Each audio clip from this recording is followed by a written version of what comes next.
We step into the world of big dreams, big moves, and big money. It's the Big Cheese Miami Recruiting and NIL Report with Manny Navarro. After 40 years, the Big Cheese remains dedicated to serving the finest Italian dinners, pizza, pasta, subs, and salads. All of their pasta is imported from Italy and cooked fresh every day. Visit BigCheeseMiami.com.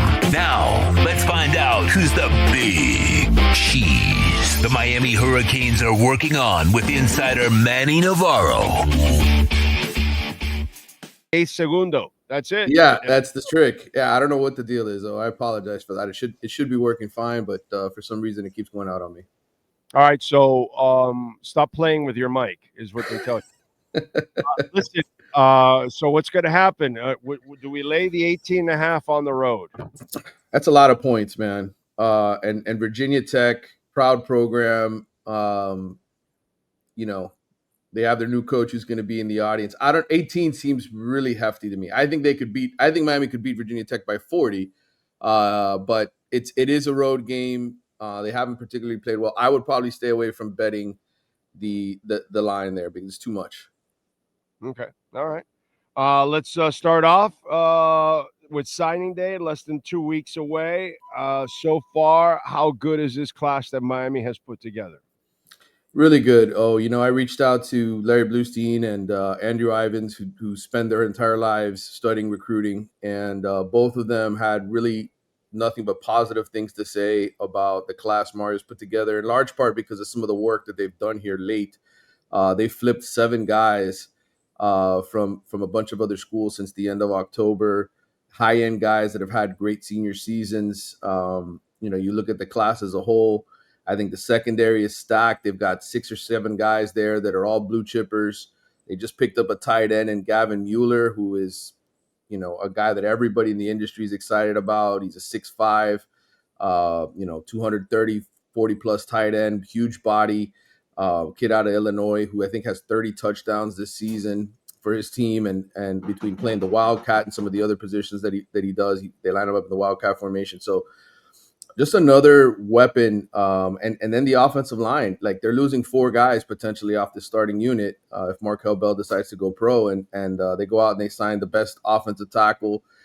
They got another guy in Joel Irvin who Andrew Ivins compares to Inez Cooper. So they're restocking the shelves, and that's really what they needed to do because this is going to be a very talented team that is going to lose some players to the draft. It's going to be Miami's best draft under Mario, I think, this offseason. So I just think, you needed to kind of have another solid class, and they have 30 kids in this class right now. So that's a big number. There's not a lot of schools that have 30 high school recruits. They want to just sort of go in and pick at the transfer portal. Miami is saying, no, we're going to recruit from the high school ranks, and we're going to pull guys from the portal, and we're just going to keep this thing going and try to build our own guys. Because in the end, when you think about it from a budget perspective, you go out and you do nothing but spend in the portal. You're spending most of your money on that. You right. Bring in guys from the high school ranks, they're going to come in for cheaper, and they're your own. You get them in your building. You get to see what they're all about. So I think from that perspective, Mario's had the right approach. And look, they're going to sign the top class in the ACC for the 4th year in a row. I know the results aren't there yet. They haven't won the league yet. They probably won't win it this year. But in terms of operating the way you're supposed to, the way you're supposed to bring in talent, they're doing that the right way. Is there anybody they could lose? Oh, for sure. There's certainly some guys that could lose. In fact, I would even warn, Miami fans to say this could be the one year where they don't even sign one recruit from South Florida. I know that's shocking, but there's a chance. Javian Mallory, the running back who's been committed for a while, has been flirting with some other schools. Jordan Campbell, who's an excellent player out of Miami Northwestern, sort of doesn't fit the scheme that they have. He's kind of a stand-up edge rusher, outside linebacker type. And really, when you look at this defense and what Corey Heatherman does, a lot of people have said, well, where does he fit in? Even Ivins mentioned that to me, that, breaking him down, he's a great player, but he kind of doesn't fit the scheme. And so there'll be some guys. Anthony Kennedy Jr., defensive lineman, could end up flipping. He's an Arkansas native. Ashari Charles, who's one of their top edge rushers, is getting some looks from Missouri and Texas Tech. So I think there's some guys that they could end up losing. But there are also some guys that could end up adding as well. Okay. All right. Don't forget, folks, you can follow Manny on Twitter at Manny_Navarro. any potential surprise additions coming to the class? Yeah, Miami is still looking at edge rusher and running back as two positions. A lot of people, and myself included, have talked about Calvin Russell, the receiver from Miami Northwestern, who's committed to Syracuse, and Derek Cooper, from the running back from Hollywood Chaminade, because they're the top guys in South Florida. It seems like right now those guys are going to stick with Syracuse and Texas. I think if there's anybody they're going to flip, it's some of these edge rusher, defensive linemen, 5-star guys: Anthony Jones, Lamar Brown, Bryce Perry Wright. Those are all guys that they have recruited the crap out of and have the money to spend on, right? To pay and get them at a really good high school price compared to, when those guys are juniors or seniors. So I think that I think they've attacked it the right way. I think the issue is, do they flip anybody? Or are they able to sort of convince them the way that they have in the past? And so I think they've done a great job to this point, but I think more likely than not, they'll lose a couple guys instead of adding guys here down the stretch. 6193 has a question. He says, Mr. Navarro, does NIL affect military football teams like Army, Navy, and Air Force? It's a great question. Every college football program has some sort of shared revenue, okay, including the military institution. So they can share that revenue with, in terms of what they earn from the TV contracts and so forth, the percentage. It's part of the NCAA bill that recently passed, right? So they're allowed to share that money. Now, NIL is sort of independent of that. Those are your Dr. Pepper ads, your Gatorade ads, your Under Armour, Nike, whatever else that these kids end up signing on their own. So yes, I mean, can you earn money at Army, Navy, and Air Force? You can, because that's part of the shared revenue that every program in college football gets. It's not good enough for that, and it's not their focus. No, it's not. And most of those kids, I mean, they go there for entirely different reasons to play college football. They just happen to play college football too. So yeah, it's few and far between when you become a David Robinson that you realize, oh wait, I'm actually really good. I can play in the pros. And then was it Chad Henning was the guy for the Cowboys, right? Chad Henning was a pilot, I think it was, and he also left to become a defensive end. Was it for the Cowboys, right? That sounds right. Oh, yes, that sounds accurate. Chad Henning, I think it is. It's very, at least in my lifetime, I'm trying to remember, it's very few guys that are even gifted enough to play, in pros.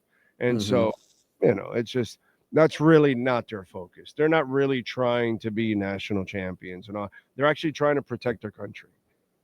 Right. Now, and again, NIL and revenue share are two different, just so people understand it, they're two different deals. And look, every institution offers something because these kids got to live off campus, right? They still got to be able to pay whatever bills and things that they have, cars, food. Says military academy cadets cannot earn a dime in NIL. I don't know if that's a rule specifically for one of those schools or all three of them, but I know that I would imagine the Citadel is not going to allow you to do something like that. That makes a lot of sense.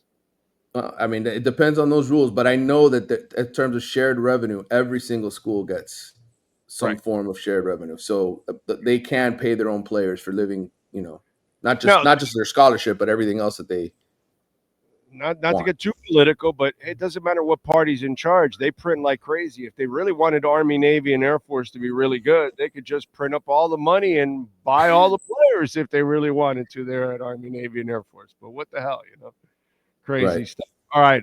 What else do you have going on in the athletics so folks can check you out, my friend?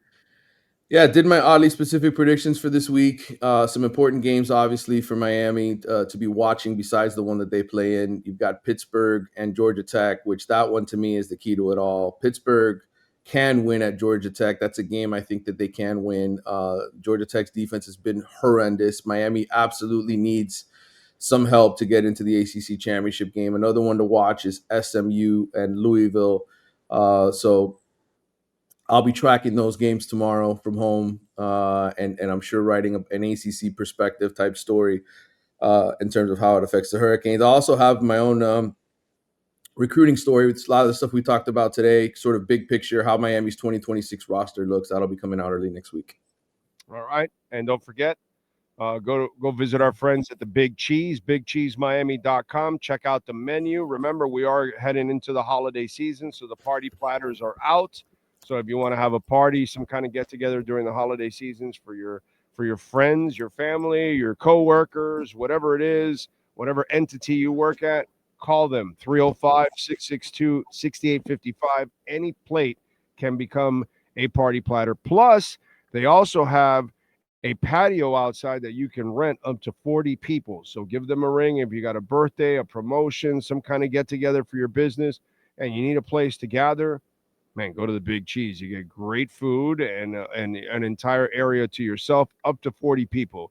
305-662-6855. Manny, we will catch up tomorrow afternoon after the game, my man. Thank you. Good talking to you, brother. Talk soon. You got it. There you go. The great Manny Navarro and our BigCheeseMiami.com NIL and recruiting report.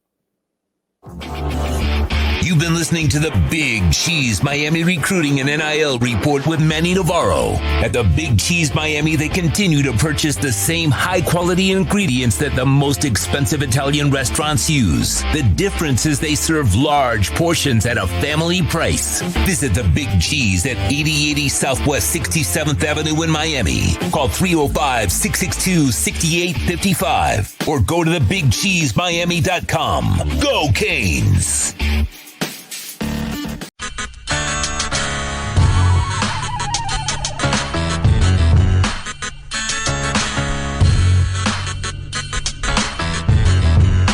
This is the